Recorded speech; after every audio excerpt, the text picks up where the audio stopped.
Okay, good evening. We're back with 2nd Chronicles chapter 21. Jehoram rules in Judea. When Jehoshaphat died, he was buried with his ancestors in the city of David.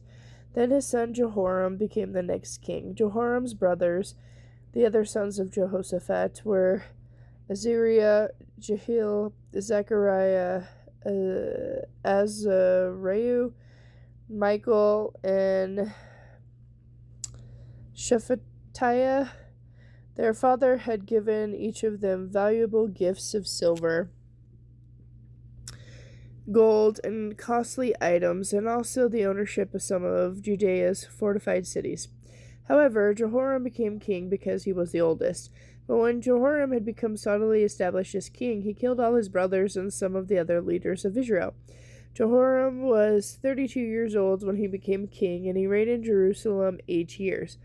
When Jehoram followed the example of the kings of Israel and was as wicked as King Ahab, for he had married one of Ahab's daughters. So Jehoram did what was evil in the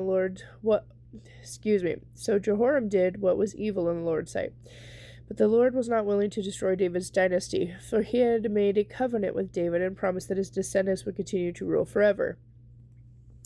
During Jehoram's reign, the Edomites revolted against Judea and crowned their own king.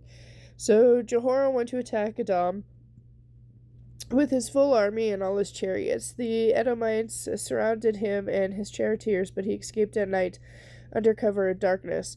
Edom had been independent from Judea to this day.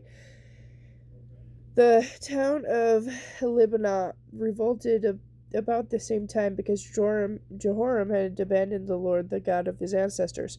He had built pagan shrines in the hill country of Judea and led the people of Jerusalem and Judea to give themselves to pagan gods.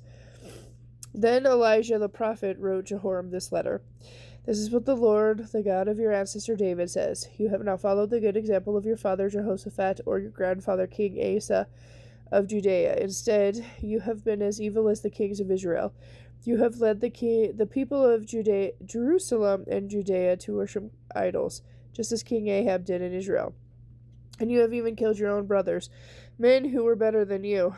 So now the Lord is about to strike you, your people, your children, your wives, all that is yours, with a heavy blow.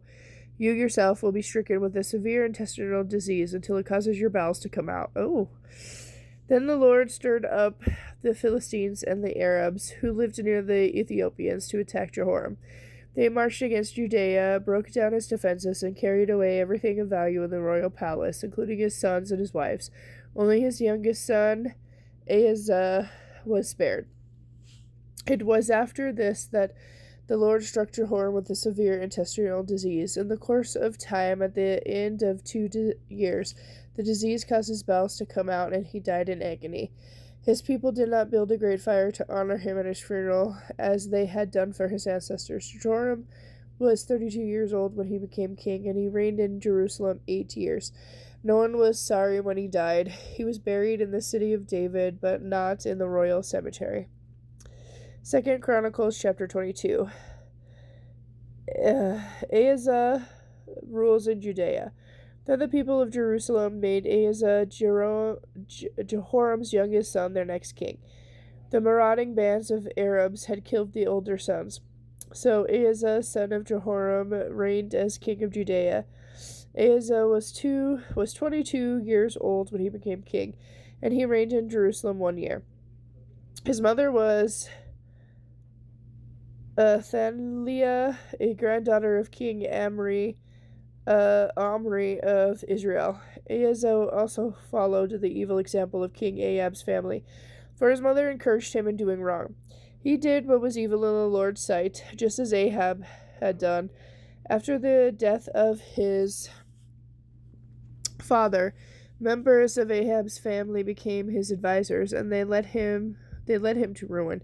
Following their evil advice, Ahazah made an alliance with King Joram, the son of King Ahab of Israel. They went out to fight King Hazael of Aram at Ramoth Gilead, and the Arameans wounded Jehoram in the battle. Jehoram returned to Jezreel to recover from his wounds, and King Ahaziah of Judea went to Jezreel to visit him.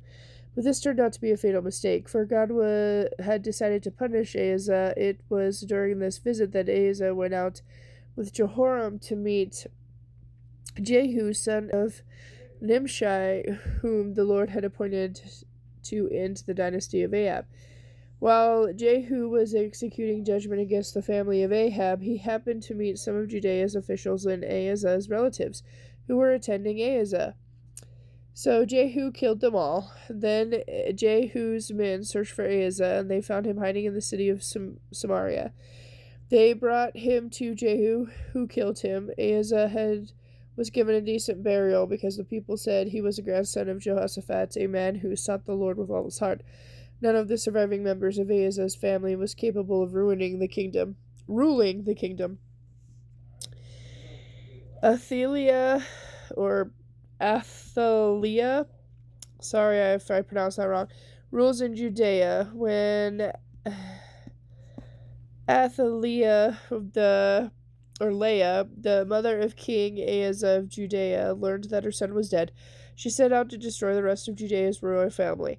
But Ahaziah's sister, Jehosheba, the daughter of King Jehoram, took Ahaziah's infant son, Joash, and stole him away from among the rest of the king's children, who were about to be killed.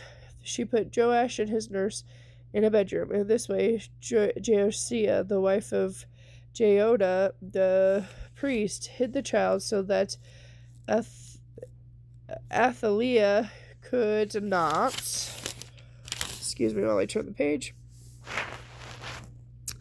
could not murder him. Joash remained hidden in the temple of God for 6 years while Athaliah ruled over the land. Okay, and I'll be back later with 2 Chronicles chapter 23.